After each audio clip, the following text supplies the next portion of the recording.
अस्सलाम वालेकुम। अब्दुल नामा में खुश आमदीद। आप देख रहे हैं health awareness with doctor Abdul Mughees. Medical malpractice से आगाही के लिए शुरू किए गए प्रोग्राम नक्शे मसीहाई में आज का मौजू है एक मैटरनिटी अस्पताल का एक माँ से खिलवाड़।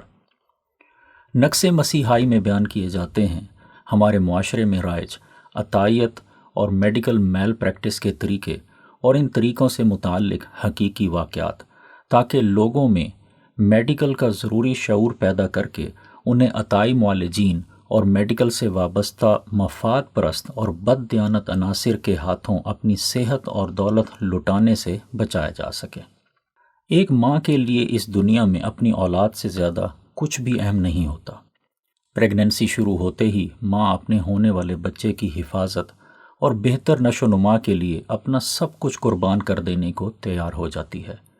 इस हालत में खातून का शौहर ही नहीं बल्कि सास, ससुर और वालिदैन समेत तमाम रिश्तेदार खातून का साथ देते हैं। सेहतमंद प्रेगनेंसी और डिलीवरी में मैटरनिटी सर्विसेज और अस्पताल इंतहाई अहम किरदार अदा करते हैं। गायनकोलॉजिस्ट्स और मिडवाइफ्स की जच्चा बच्चा के लिए खिदमात काबिल सताइश हैं, लेकिन बदकिस्मती से इन्हीं मसीहाओं में मौजूद कुछ लालची और बददियानत अनासिर माँ की ममता से खिलवाड़ करके नाजायज़ माली मफाद हासिल करते हैं। मज़ीद अफसोस की बात तो ये है कि ऐसे खिलवाड़ सिर्फ पसमानदा इलाकों और छोटे अस्पतालों में ही नहीं बल्कि बड़े शहरों और महंगे तरीन अस्पतालों में भी किए जाते हैं। लाहौर में रिहाइश पजीर मेरी एक रिश्तेदार, जिसका जिक्र मैं एक फ़र्ज़ी नाम परवीन से करूँगा, अपनी पहली प्रेगनेंसी में एंटीनेटल केयर के लिए लाहौर के एक बड़े अस्पताल में गायनकोलॉजिस्ट को बाकायदगी से अटेंड कर रही थी। प्रेगनेंसी के शुरू के महीनों में एक बार सीढ़ियाँ उतरते हुए आखिरी स्टेप पर पाँव फिसलने की वजह से परवीन कमर के बल गिर पड़ी। ये कोई बड़ा हादसा ना था, ना कोई चोट लगी और ना ब्लीडिंग हुई, मगर ममता परेशान हो गई। परवीन ने मुझसे फ़ोन पर बात करके अपनी परेशानी बयान की। हादसे की नौइयत, मनफी अलामात की गैर मौजूदगी और प्रेगनेंसी के मरहले के पेश नज़र मैंने परवीन को बताया कि उसकी प्रेगनेंसी को नुकसान पहुंचने का इम्कान इंतहाई कम था। मज़ीद ये भी बताया कि अगर खुदा न खास्ता नुकसान का कुछ अंदेशा हो भी तो उस मरहले पर मुमकिना तलाफ़ी मुकम्मल आराम करने से बेहतर ना किसी दवा में थी और ना ही किसी इलाज में।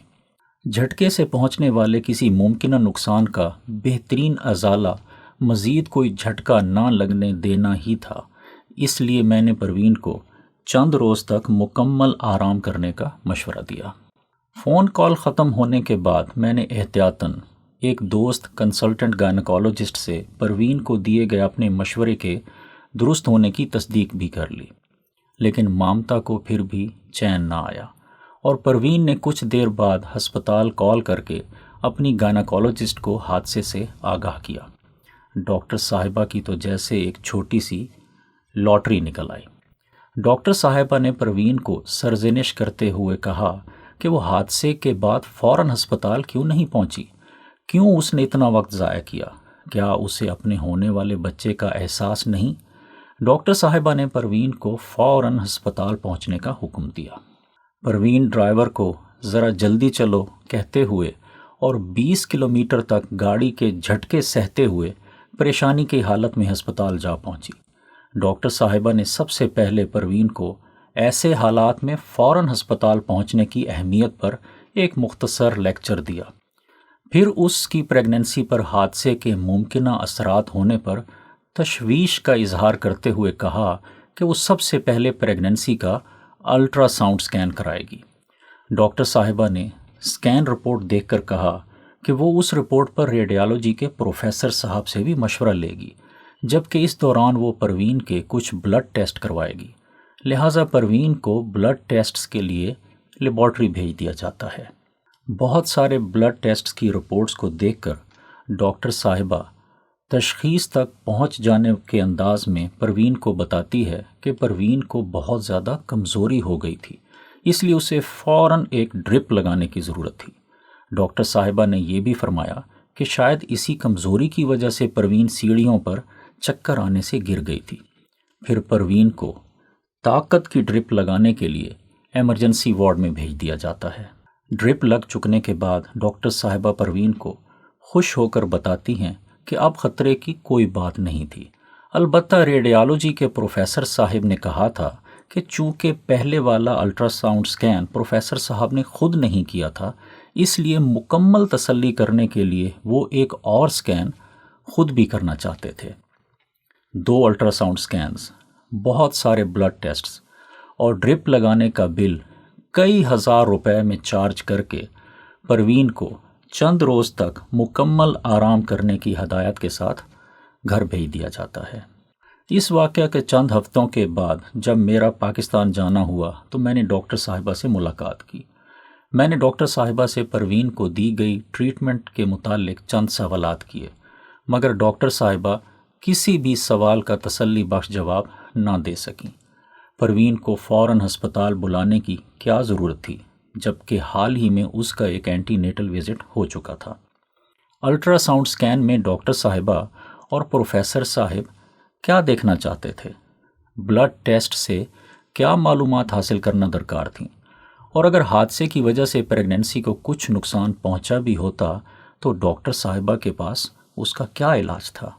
ڈاکٹر صاحبہ ان سوالوں کا نہ تو کوئی جواب دے سکیں اور نہ ہی میں نے جواب کے لیے زیادہ اصرار کیا، لیکن ایک اور سوال ایسا تھا جس کا جواب مجھے بہر صورت ڈاکٹر صاحبہ سے چاہیے تھا۔ وہ یہ کہ جب پروین کو کھانے پینے کی نہ تو کوئی ممانعت تھی اور نہ ہی کوئی دشواری، تو پھر ڈرپ لگانے کی کیا وجہ تھی؟ ڈاکٹر صاحبہ جانتی تھیں کہ وہ ایک خود سے سینئر ڈاکٹر سے مخاطب تھیں اور کسی بھی غلط تشریح سے کام نہیں چلایا جا سکتا تھا۔ مجبوراً ڈاکٹر صاحبہ نے اپنا کوئی دکھڑا سنانے والے انداز میں کہا کہ چونکہ میں ملک سے باہر رہتا ہوں، اس لیے میں نہیں جانتا کہ پاکستان میں اکثر مریض علاج سے اس وقت تک مطمئن نہیں ہوتے جب تک انہیں کوئی ڈرپ یا انجیکشن نہ لگایا جائے۔ میں نے ڈاکٹر صاحبہ سے کہا کہ یہ بھی تو ہماری ہی ذمہ داری ہے کہ ہم اپنے مریضوں کو یہ بتائیں کہ غیر ضروری ڈرپ، انجیکشن اور علاج وغیرہ ان کے لیے کس قدر نقصان دہ ثابت ہو سکتے ہیں۔ ڈاکٹر صاحبہ نے اپنا دکھڑا جاری رکھتے ہوئے کہا کہ شاید مجھے علم نہیں کہ پاکستان میں کلینکل پریکٹس میں کمپٹیشن اس قدر زیادہ ہے کہ جب کوئی مریض کسی ایک ڈاکٹر سے مطمئن نہیں ہوتا تو فوراً کسی دوسرے ڈاکٹر کے پاس اپنی پسند کا علاج کرانے چلا جاتا ہے۔ میں ڈاکٹر صاحبہ سے کم از کم پروین کے معاملے میں بہتر کیئر کرنے اور کسی بھی غیر ضروری علاج سے اجتناب کرنے کا وعدہ لے کر واپس چلا آیا۔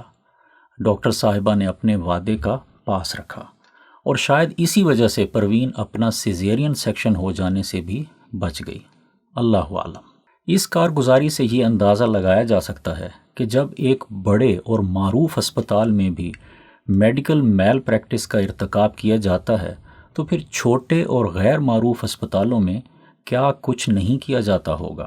اس واقعہ سے یہ بھی بآسانی سمجھا جا سکتا ہے کہ میڈیکل جیسے مقدس شعبے میں میل پریکٹس کی لعنت کے خاتمے کے لیے جہاں میڈیکل سے وابستہ افراد کے لیے بہتر قانون سازی کی ضرورت ہے، وہاں عوام میں میڈیکل میل پریکٹس کا شعور اجاگر کرنا بھی انتہائی ضروری ہے۔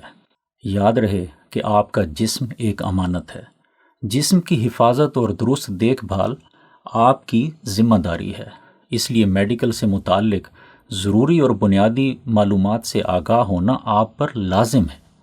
آخر میں مجھ سمیت سب کے لیے یہ یاد دہانی ضروری ہے کہ دعا، صدقہ، خیرات اور بھلائی کے کام کرنا اور سنت نبوی صلی اللہ علیہ وسلم پر عمل پیرا رہنا بیماریوں اور مصیبتوں سے بچاؤ اور نجات کے ذریعے ہیں۔ اللہ کریم ہم سب کو ہر طرح کی بیماری سے محفوظ رکھے اور جو بیمار ہیں انہیں جلد شفائے کاملہ عطا فرمائے۔ مجھے اپنی دعاؤں میں یاد رکھیے۔ السلام علیکم۔